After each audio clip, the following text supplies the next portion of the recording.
ఘనపరచబడుతూ స్తుతింపబడుతూ ఆరాధింపబడిన తర్వాత ఆ రోజు సాయంత్రానికి వారు బేతనియాకి వెళ్ళిపోయినట్టుగా పరిశుద్ధ గ్రంథంలో చూస్తాం.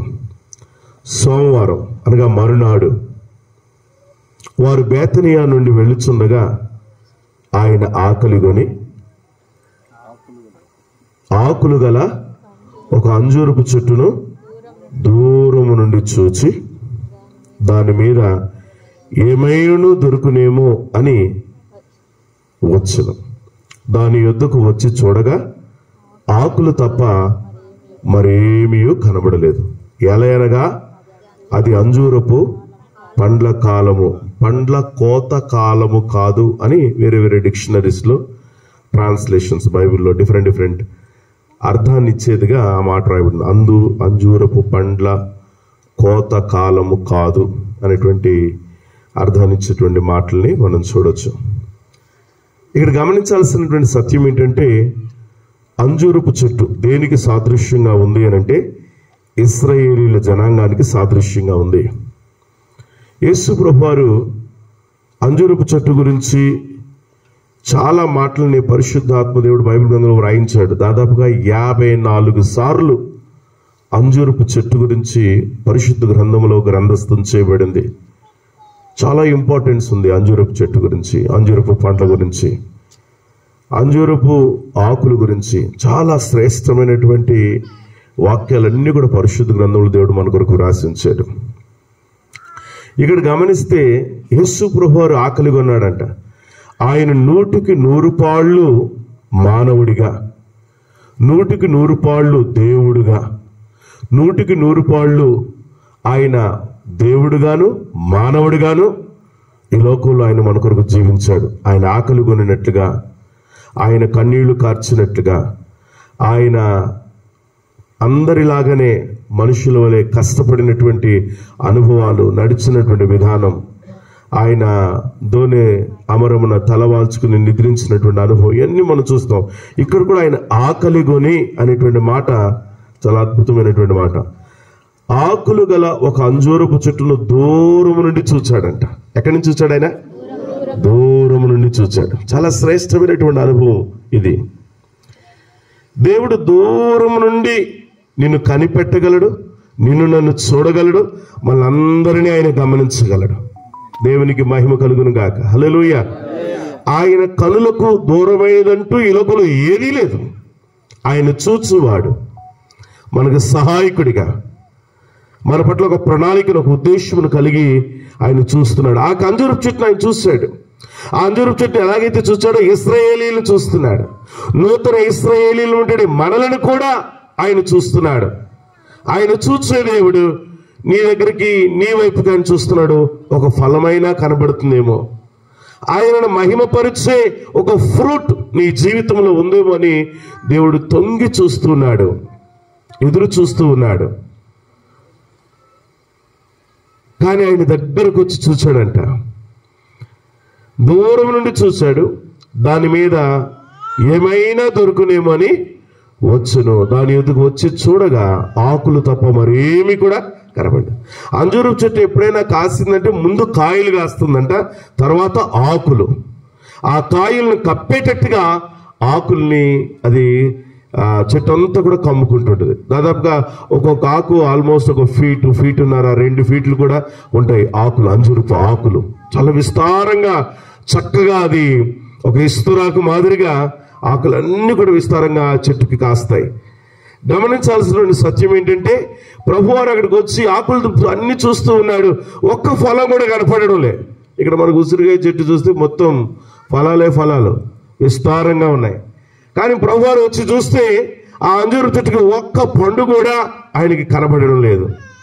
చాలా బాధపడినట్లుగా పరిశుద్ధ గ్రంథంలో మనం చూస్తున్నాం.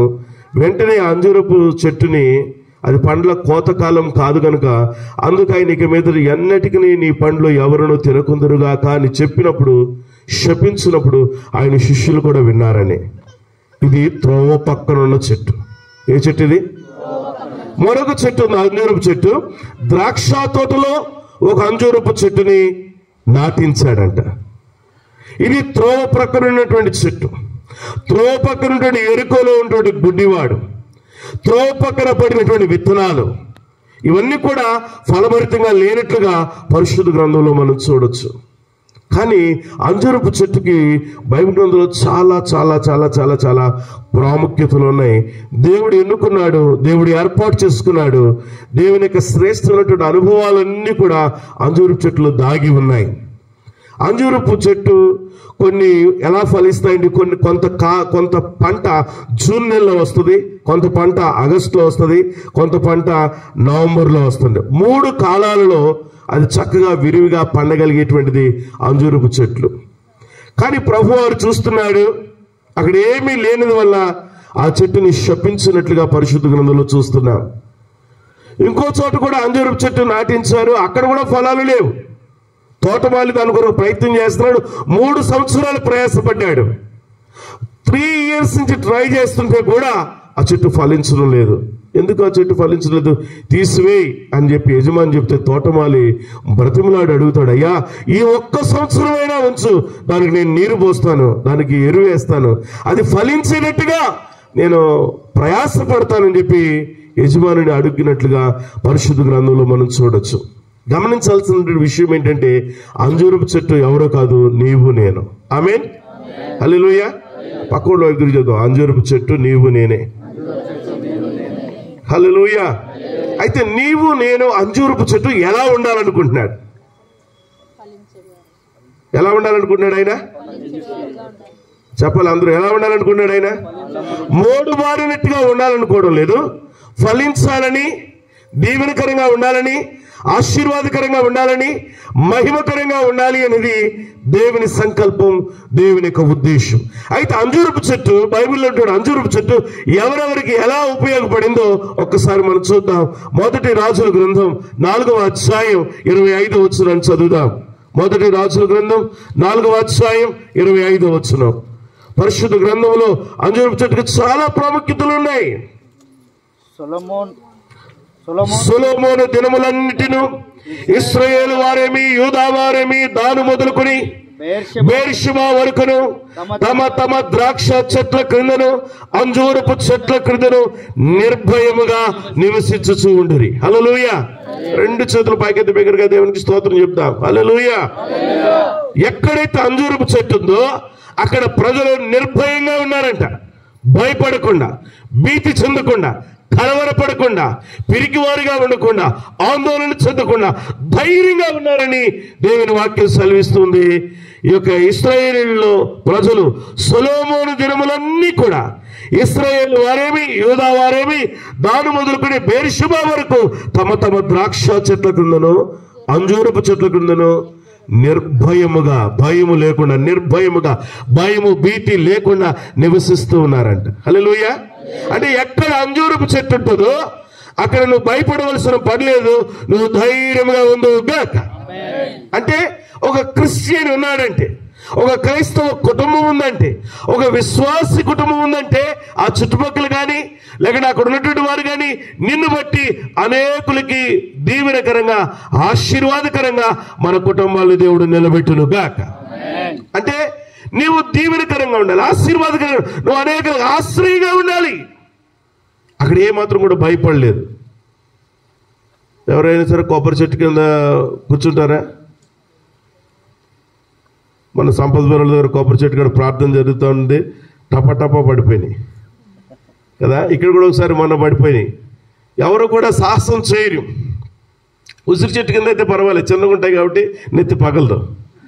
ఇక్కడ అంజూరపు చెట్టు కింద వాళ్ళు ఏమాత్రం కూడా భయపడకుండా, భీతి లేకుండా నిర్భయముగా ద్రాక్ష చెట్ల కిందను అంజూరపు చెట్ల కిందను నిర్భయముగా ఉన్నారు. అంటే ఆ ద్రాక్ష చెట్టు, ఆ అంజూరపు చెట్టు ఆశ్రయముగా ఉంది. నీవు అనేకులకు ఆశ్రయముగా ఉందిగా. పక్కలో ఎదురు చెప్పండి, నువ్వు అంజూరపు చెట్టు వలె అనేకులకు ఆశ్రయంగా ఉండాలి. ఎవరికి కీడు కలిగించకూడదు, ఎవరికి నష్టాన్ని కలిగించకూడదు, అనేకులకి ఆశ్రయముగా ఉందిగాక. ఎలా ఉండాలి మనం? అనేకులకి ఆశ్రయంగా ఉండాలి. నువ్వు ఒక ఆశ్రయ దుర్గంగా ఉండాలి. అది అంజూరపు చెట్టు యొక్క దైవికమైనటువంటి గుణలక్షణమైనటువంటి విషయాన్ని మీరు, నేను, మనమందరూ కూడా గ్రహించవలసినటువంటి వారమై ఉన్నాం. హల్లెలూయా.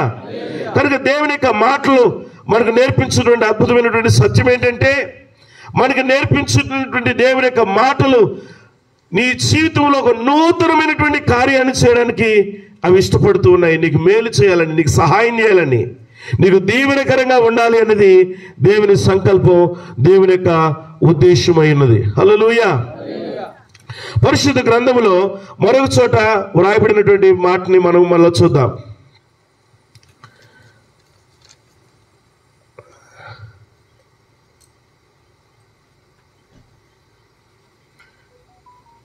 రెండవ రాజుల గ్రంథం 18:31. రెండవ రాజుల గ్రంథం 18:31.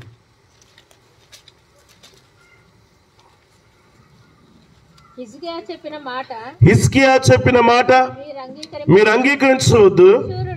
అష్షూరు రాజు సెలవిచ్చినదేమనగా,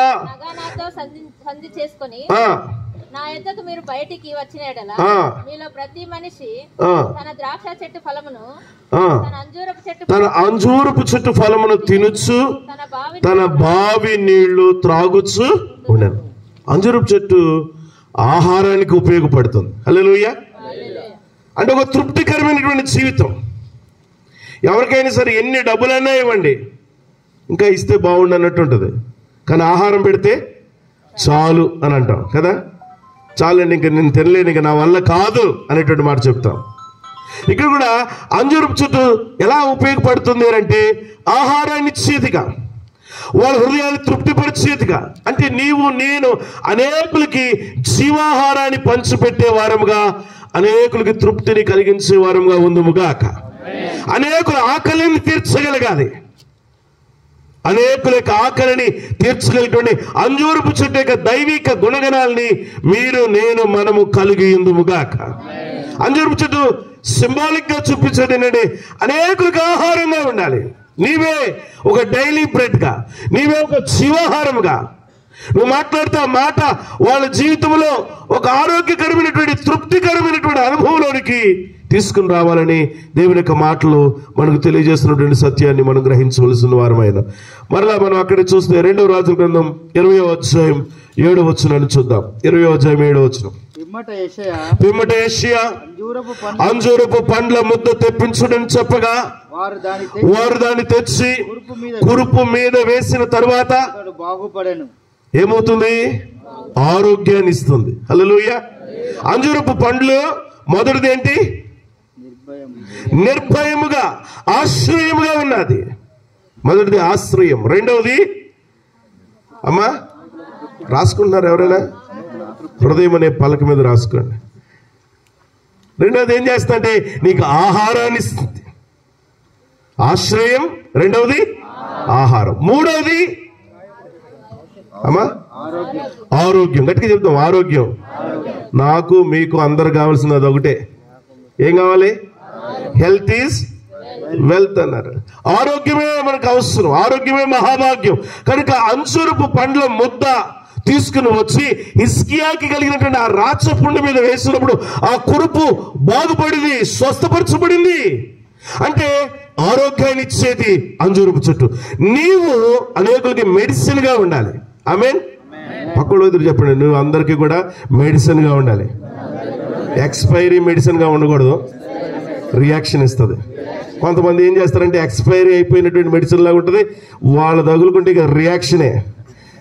కానీ మనం ఎలా ఉండాలంటే మంచి మెడిసిన్ గా ఉండాలి. నీ మాట, నీ క్రియ, నీ ప్రవర్తన, నీ జీవితం, నీ కుటుంబం అనేకులకి వారి జీవితాల్లో రుగ్మతులను తొలగించే ఔషధముగా మార్చబడుదుగాక. హల్లెలూయా. నీవు నేను ఒక మెడిసిన్ గా ఉండాలి. మన దేవుడు పరమ వైద్యుడు. ఆ పరమ వైద్యుని యొక్క సూచనలు సలహాల మేరకు ఇతరుల కొరకు ప్రార్థించినప్పుడు, ఆరోగ్య ప్రదాత అయినటువంటి యేసుక్రీస్తు ప్రభువారిని నువ్వు కలిగినప్పుడు, నువ్వు రోగుల మీద చేతులుంచినప్పుడు, నువ్వు వారి కొరకు ప్రార్థించినప్పుడు, నువ్వు వారి కొరకు కన్నీళ్లు కార్చినప్పుడు, నూనె రాసి ప్రార్థించినప్పుడు వారికి స్వస్థత జరుగును గాక.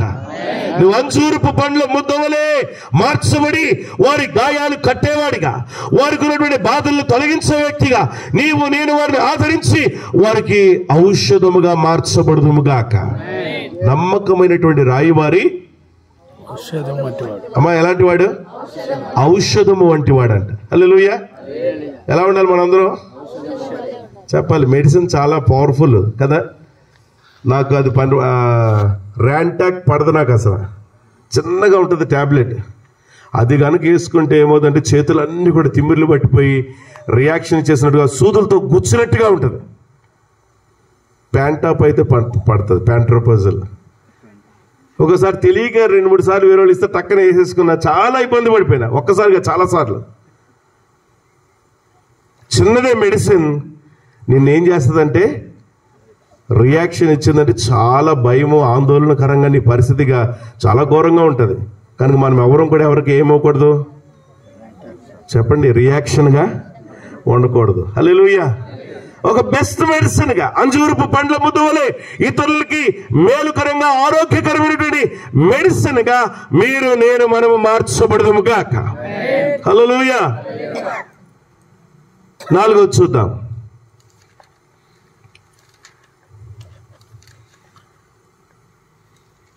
యోహాను సువార్త 1:50. యోహాను సువార్త 1:50. అందుకు యేసు ఆ అంజూరపు చెట్టు క్రింద నిన్ను చూచితినని నేను చెప్పినందువలన నీవు నమ్ముచున్నావా? వీటికంటే గొప్ప కార్యములు చూతువని అతనితో చెప్పు. 4వది ఆనందం. ఇక్కడ చెప్తున్నటువంటి మాట ఏంటంటే, నేను నిన్ను చూచాను, అందుకు యేసు అంజూరపు చెట్టు క్రింద నేను చూచితినని నేను చెప్పినందువలన నీవు నమ్ముచున్నావా అంటే, అక్కడ మాట్లాడుతున్నటువంటి ఆ మాటలు ఆయనకి ఎంతో ఆనందాన్ని, ఆశ్చర్యాన్ని కలిగించాయి. ఆయన జీవితంలో ఆనందాన్ని మనం చూస్తూ ఉన్నాం. ప్రియా దేవుని బిళ్ళారా, నాతానీయులు కనబడుతూ ఉన్నాడు అక్కడ గొప్ప ఆనందం చేత నింపబడి. ఈరోజు నేను అనేకులకి ఆనందమును కలిగించే చెట్టుగా నేను మార్చబడుదుముగాక. అంజూరపు చెట్టు క్రింద ఉన్నప్పుడే నేను చూశానని దేవుడు చెప్పినప్పుడు ఆ మాటలకి ఆశ్చర్యపోయాడు, ఆనందించాడు. నిజంగా ఆయన మెస్సియా అని గుర్తుపట్టగలిగాడు. ఈరోజు నిన్ను బట్టి మెస్సియాను కనుగొందరు గాక. నిన్ను చూడగానే వీరి దేవుడు రక్షకుడు, వీరి దేవుడు విమోచకుడు, వీరి దేవుడు కలువరి సిలువలో సర్వలోక మానవాళి కొరకు ప్రాణాన్ని అర్పించినటువంటి ప్రాణదాత అనేటువంటి విషయాన్ని అనేకులు గుర్తుపట్టేటువంటి రీతిలో మనము ఎలా ఉండాలని దేవుడు కోరుతూ ఉన్నాడంటే, ఒక మంచి ఆనందమును కలిగించే వారముగా మార్చబడదుముగాక. చివరిది 5వది మనం చూస్తే మీకా గ్రంథం 7వ అధ్యాయం 1వ వచనం. మీకా గ్రంథం 7వ అధ్యాయం 1వ వచనం. వేసవి కాలపు పండ్లను ఏరుకుని తర్వాత ద్రాక్ష పండ్ల పరిగె ఏరుకునే తర్వాతను ఎలాగుండునో నా స్థితి అలాగే ఉన్నది.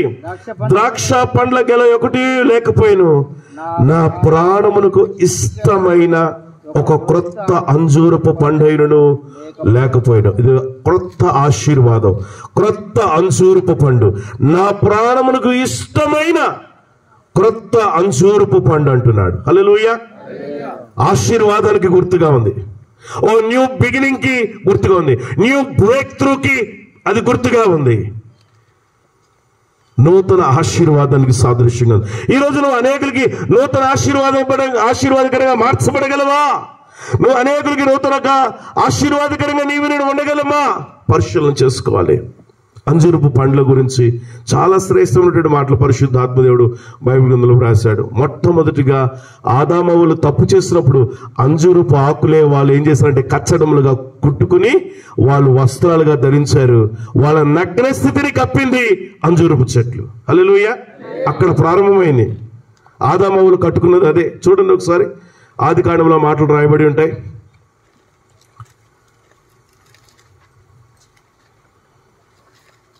3వ అధ్యాయం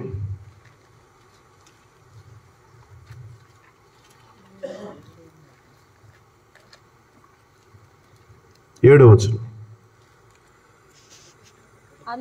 అప్పుడు వారిద్దరి కన్నులు తెరవబడిను. వారు తాము దిగంబరులమని తెలుసుకుని అంజూరపు ఆకులు కుట్టి తమకు కచ్చడములను చేసుకుని. హల్లెలూయా. వాళ్ళ స్థితిని కప్పగలిగింది, వాళ్ళ పరిస్థితులను కప్పగలిగింది. కనుక అంజూరపు చెట్టుని దేవుడు చాలా ప్రాముఖ్యతగా చూపించాడు. చాలా నెగిటివ్ పాయింట్స్ కూడా ఉన్నాయి అంజూరపులో. అది ఆకులు కలిగినదిగా మిగిలిపోయింది, పండ్లు లేవు. ఆశీర్వాదకరంగా ఉన్నాననే భ్రమలో ఉండి ఒక్క పండు కూడా లేదు, ఫ్రూట్ లేదు. ఈరోజు మీరు నేను మనం పైకి భక్తి గల వారి వలె నటిస్తూ దాని శక్తిని ఆశ్రయించిన వారమైతే ఆకులు కలిగినటువంటి అంజూరపు చెట్టుగానే మనం మిగిలిపోతాం. మీలోంచి నాలోంచి దేవుడు ఒక ఫ్రూట్ని ఎదురు చూస్తున్నాడు, ఒక ఫలాన్ని ఎదురు చూస్తున్నాడు. ఆయన మీరు నేను మనం ఏం చేయాలంటే ఫలము ఫలించుదుము గాక. హల్లెలూయా. మన యొక్క క్రియలే కనబడాలి, నువ్వు ఫ్రూట్ఫుల్ పర్సన్ అని, దీవెనకరమైన వ్యక్తి అని, ఆశీర్వాదకరమైన వ్యక్తి అని మీరు నేను మనం అనేకులకి కనబడదుము గాక. ఎంతమందికి వరాలు కావాలి? అందరికి ఏం కావాలి చెప్పండి. వరాలు కావాలా లేదా? ప్రార్థన చేస్తే ప్రభువా నాకు వరములు దయచేయి. చేయట్లేదు ఎవరు ప్రార్థన? అమ్మ చేసేవాళ్ళు చేయొద్దండి. నాకు తెలుసు మీరు ఎవరెవరు చేస్తున్నారు. మీరు చేయెత్తకపోయినా చెప్తా. ఏం చేస్తారు అందరు కూడా? దించకండి అమ్మా, అయిపోలేదు. కావాలా లేదా? ఈ ఫ్రంట్ లైన్ వాళ్ళకి ఎవరికి వద్దామా మీకు? చెప్పండి ఏం కావాలి అందరికీ? వరాలు కావాలి, కృపావరాలు కావాలి. వరములతో నన్ను నింపునైనా అని అందరూ ప్రార్థన చేస్తారు. దేవునికి స్తోత్రం, హల్లెలూయా. ఆయన వరములు అందరూ కూడా ఇస్తాడు. నువ్వు అడిగితే, నువ్వు ఆశపడినప్పుడు దేవుడు ఇస్తాడు. కానీ ఒక్కరు కూడా ఆత్మఫలాల్లో నేను ఫలించాలి ప్రభు అని ఎవరు ప్రార్థన చేయరు. ఆత్మఫలాలు ఏంటి? ఇది మాత్రం ఉండదు ఎవరికి. వరం మాత్రం కావాలి కావాలి. అసలు నీకు ప్రేమే లేదా? ఎలా వస్తుంది నీకు వరం? రెండవది సంతోషం ఉన్నదా? సంతోషించగలుగుతున్నావా? నీ ఇరుకులలో, నీ ఇబ్బందుల్లో, నీ అనారోగ్యాల్లో, నీ వ్యాధుల్లో, నీ నష్టాల్లో, నీ కష్టాలలో, నీ కన్నీళ్లలో సంతోషించదువుగా. హల్లెలూయా. భర్త రాగానే ముఖం ఇటు తిప్పుకుంటే ఇంకెట్లా? ఇంకెక్కడ వస్తుంది సంతోషం? ఆయన చూసుకుని ఇంట్లో వదిలేసి బయటికి ఎట్లా వెళ్ళిపోవాలి. నీ బిడ్డలను బట్టి సంతోషించు, భర్తను బట్టి సంతోషించు, నీ కుటుంబాన్ని బట్టి సంతోషించు. మూడోది ఉన్నదా మనకి సమాధానం? సమాధానమును వెతికి వెతికి వెతికి వెంటాడుదుము గాక. హల్లెలూయా. ఎవ్వరు కూడా మన చర్చలో ఒక్కళ్ళు అన్న నేను ఆత్మఫలాల్లో ఫలించాలి, నా కొరకు ప్రార్థన చేయని ఎవరు కూడా చేయించుకోలే. దీవెనలు కావాలి ప్రభా. ఏం కావాలి? దించాలి, దీవెనలు దిగాలి, ఆశీర్వదించు దించు. ఈరోజు మీరు నేను ఆత్మఫలమును ఫలించుదుము గాక. మంచి ఫ్రూట్ నీలో కనపడాలి. ప్రేమ, సంతోషం, సమాధానం. తర్వాత ఉందా? ఇది మాత్రం ఎవరికి ఉండదు. సామాన్లన్నీ పడిపోతుంటాయి ఇంట్లో, టప్ టప్ టప్ టప్ టప్. దీర్ఘశాంతం. ఇంకా అమ్మా దయాళత్వం. ఆ పేరుకి అర్థమే తెలియదు చాలా. తర్వాత ముంచేతనం. మంచితనం నీలో కనబడాలని దేవుడు కోరుతూ ఉన్నాడు. ఆయన ఈ ఫలం ఫలించడానికి. ఇంకా అంత విశ్వాసులు అని చెప్పుడు అన్ని పిశాచులే కదా. విశ్వాసంతో నింపబడదుము గాక. విశ్వాసం అనేది ఒక ఫలం, మంచితనం అనేది ఒక ఫలం. అది ఎన్ని ఫలాలు కనపడలేదంటే నీలో ఫ్రూటే లేదు. నీ స్పిరిచువల్ జర్నీలో ఈ ప్రార్థనలన్నీ కూడా నువ్వు ఫ్రూట్ బేర్ చేయాలి, లేక ఆ ఫలమును నువ్వు చూపించాలనే ఈ యొక్క ప్రార్థనలు, ఈ కుటుంబ ప్రార్థనలు, లెంటన్ డేస్ ప్రేయర్స్, ఏ ప్రార్థన అయినా సరే నీలో ఫ్రూట్ కనబడాలని, నీలో ఫలము కనపడాలని, ఆ ఫలము నిలిచి ఉండాలని, ఆ ఫలము ఫలించడం ద్వారా తండ్రి మహింపరచబడాలనేదే దేవుని సంకల్పం. హల్లెలూయా. తర్వాత సాత్వికం. ఇవన్నీ చాలా కష్టం బ్రదర్ మనతోటి. ఒక పాట పాడమంటే పాడతాను, వాక్యం చదవమంటే నేను చదువుతాను, మినిస్ట్రీలో కొంచెం సహకారం చేయమంటే సహకరిస్తాను. కానీ ఈ ఫ్రూట్లు అంటే చాలా కష్టం. ఇది మనతోటి కాదులే, మనతోటి 100% అవుతుంది. హల్లెలూయా, హల్లెలూయా. మనం ఫలించాలి. ఇంకా అయిపోయిందా? ఇది చాలా ప్రాముఖ్యం. మన ఆశల్ని నిగ్రహించుకోవాలి. ఆశా నిగ్రహం. నీ ఆశలకి కళ్ళెం వేయగలగాలి. ఇది ప్రభు మన నుంచి కోరుకునేది. అయిపోయిందామా? ఇంకొనే అయిపోయింది. ఈ ఆత్మఫలము మనం అందరూ కూడా ఫలించుదుము గాక. ఒక ఫ్రూట్ నీలో కనపడాలి. ప్రభుని అడగాలి, ప్రభువా నా జీవితంలోంచి ఒక ఫ్రూట్ చూడగలగాలి. చర్చికి నీ ఫ్రూట్ ఉపయోగపడాలి. తండ్రి అయినటువంటి దేవునికి నీ ఫ్రూట్ ఉపయోగపడాలి. నీ ఫ్యామిలీ మెంబర్స్ కి నీ ఫ్రూట్ ఉపయోగపడును గాక. హల్లెలూయా. ఇది దేవుడిని దగ్గరకు వచ్చి చూస్తే ఒక్క ఫ్రూట్ అన్న కనపడు. దాని మీద ఏమైనా దొరకనేమో ఆశపడి దగ్గరకు వచ్చాడట, ఒక్క పండు కూడా దొరకలేదు. మనం ఎన్నో ప్రార్థనలు కట్టిండే, ఎన్నో ప్రేయర్లు చేసి అన్ని చేసి నీలో నాలో ఒక్క ఫ్రూట్ కూడా లేకపోతే ఎలా? మనం చేసే భక్తి అంతా కూడా వ్యర్థమైపోతుంది. నీవు నేను అంజూరపు చెట్టు, ఫలించుదుముగాక, పుష్పించుదుముగాక, ప్రభుకి మహిమార్థకరంగా దేవుని ఎదుట నిలబడుదుముగాక. హల్లెలూయా. ఫలభరితంగా దేవుడు మనం చేయాలని ఆశపడుతూ ఉన్నాడు ఆయన. మీరు నేను మనమందరూ కూడా ప్రభుకి మహిమార్థకరంగా ఉండాలనేది దేవుని యొక్క ఉద్దేశం, దేవుని యొక్క సంకల్పం, దేవుని యొక్క ప్రణాళిక అయినది కనుక ప్రభు కొరకు అద్భుతంగా ఫలించుదుముగాక. 6 వారాలు పడుతుందంట అంజూరపు చెట్టు ఫ్రూట్ రావడం కొరకు. మనకు ఎన్నో సంవత్సరాలు అయిపోయినాయి, ఏ ఫ్రూట్ లేదు. అంజూరపు పండు చాలా విలువైనది. ఆమేన్. హల్లెలూయా. చాలా ఖరీదైనది. పండుగ ఉన్నప్పుడు కంటే కూడా అది డ్రై అయ్యే కొలది కాస్ట్లీ. హల్లెలూయా. డ్రై ఫ్రూట్ చాలా విలువైనది, శ్రేష్టమైనది.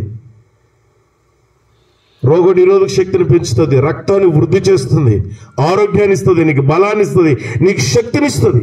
నువ్వు సంఘానికి బలముగా, శక్తిగా, ఆరోగ్యవంతమైనటువంటి క్రైస్తవులుగా మన కుటుంబాల్లో, సంఘంలో ప్రభు కొరకు జీవించుదుముగాక. తలలు వంచండి, కళ్ళు మూసుకోండి, ప్రభుని అడుగుదాం. ప్రభువా అంజూరపు చెట్టు వలె నా కుటుంబాన్ని నిలబెట్టు, నా బిడ్డలను నిలబెట్టు. నేను అనేకులకి మెడిసిన్ గా ఉంటాను, అనేకులకి ఆశ్రయముగా ఉంటాను, అనేకులకి ఆహారముగా ఉంటాను, అనేకులకి ఆనందంగా ఉంటాను, అనేకులకి ఆరోగ్యంగా ఉంటాను, అనేకులకి ఆశీర్వాదకరంగా ఉంటాను. ప్రభా నాయన ఒక మంచి ఫలముని నేను ఫలిస్తాను ప్రభా అని ప్రభుని అడుగుదాం. ప్రభా అంజూరపు చెట్టు వలె నా కుటుంబాన్ని నిలబెట్టు ప్రభా. నాయన నేను ఆరోగ్యవంతమైన క్రైస్తవుడిగా జీవిస్తూ అనేకులకి నేను బ్లెస్సెడ్ గా ఉంటాను తండ్రి. నీకు మహిమకరంగా నేను ఉంటాను ప్రభా. అనేకులు నీ వైపుకు త్రిప్పడానికి, అనేకుల ఆకలిని తీర్చడానికి, అనేకులకు ఆశ్రయంగా ఉండడానికి నా మాటలు, నా బ్రతుకు, నా జీవితం అనేకులకి దీవెనకరముగా మార్చబడును గాక. ప్రభుని అడుగుదాం. ప్రభా నా వల్ల ఎవరికి కూడా కీడు కలగకూడదు, నా వల్ల సాధ్యమైనంత వరకు మేలే జరుగును గాక.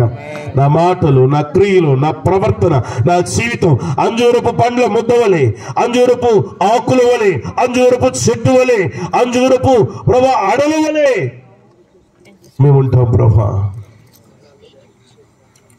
ఒక బాటసారి పడిపోతే దావీదు భక్తుడు అంజూరపు పండ్లని తినబెట్టడానికి ఇస్తే ఆయన ప్రాణం తెప్పరిల్లుతుందంట.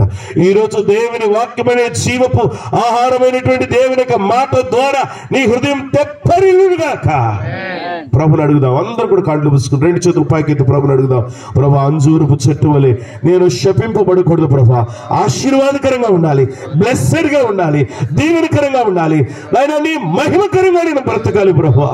నన్ను బలపరచు, నన్ను బలపరచు. అందరం ప్రేయర్ చేద్దాం. ప్రభా నా కుమార్తెని, ప్రభా నా కుమారుణ్ణి, ప్రభా నా తల్లిదండ్రుని, నాయన నా పిల్లలని ప్రభా అంజూరపు చెట్టు వలె, అంజూరపు పండ్ల వలె, అంజూరపు కాయల వలె, అంజూరపు ఆకుల వలె ప్రభా నీకు మహిమ తెచ్చేవారుగా మమ్మల్ని మార్చు నాయన. ప్రభా అనేకులకి మేము ఆశ్రయంగా ఉండాలి, అనేకులకి ఆరోగ్యకరంగా ఉండాలి, అనేకులకి ఆనందంగా ఉండాలి ప్రభా. అనేకులకి ప్రభా దీవెనకరంగా మేము ఉండాలి ప్రభా. సహాయం చేయండి, మమ్మల్ని బలపరచండి, మమ్మల్ని బలపరచండి, మమ్మల్ని బలపరచండి. ప్రభుని అడుగుదాం, ప్రభు సహాయాన్ని కోరుకుందాం. ప్రభా మేము ఫలించాలి ప్రభా. ఆత్మ ఫలము ఫలించుదుము గాక, ఆత్మ ఫలము ఫలించుదుము గాక, ఆత్మ ఫలముతో నింపబడుదుము గాక, ఆత్మ ఫలము కుటుంబంలో, సంఘములో నీ కొరకు ఫలించుదుము గాక. ఫలభరితమైన జీవితాన్ని మాకు దయచేయండి. 3 వారిన జీవితాలు తీసివేయండి ప్రభా. ఫలింపని ప్రతి తీగ తీసి పారవేయబడును గాక. మేము ఫలించుదుము గాక, మేము ఫలించుదుము గాక, మేము ఫలములు పొందుకుందుము గాక, ఆ ఫలములు నిలిచి ఉండును గాక, ఆ ఫలములు అనేకులకి కనబడును గాక. ప్రభా మీరు సహాయం చేయండి, సహాయం చేయండి ప్రభా. ఆకులు కలిగినటువంటి అంజూరపు చెట్టుగా నేను ఒక వేషధారణతో ఉన్నటువంటి జీవితం నాలో నుండి తీసివేయబడును గాక. ఆయన పండ్లు కలిగినటువంటి చెట్టుగా మేలుకరంగా నేను మార్చబడుదును గాక. ఆయన నన్ను, నా బిడ్డలని, నా కుటుంబాన్ని దీవెనకరంగా మీరు మార్చండి, ఆశీర్వాదకరంగా మార్చండి. మహిమకరంగా మేలుకరంగా మీరు మార్చండి ప్రభా. నీ కల్వరి సిల్వర్ రక్తంలో మేము ప్రోక్షింపబడము గాక. నీ హస్తాన్ని చాపండి. అందరం కూడా కలిసి ప్రభు గారి కుటుంబం కొరకు ప్రార్థన చేద్దాం. అందరం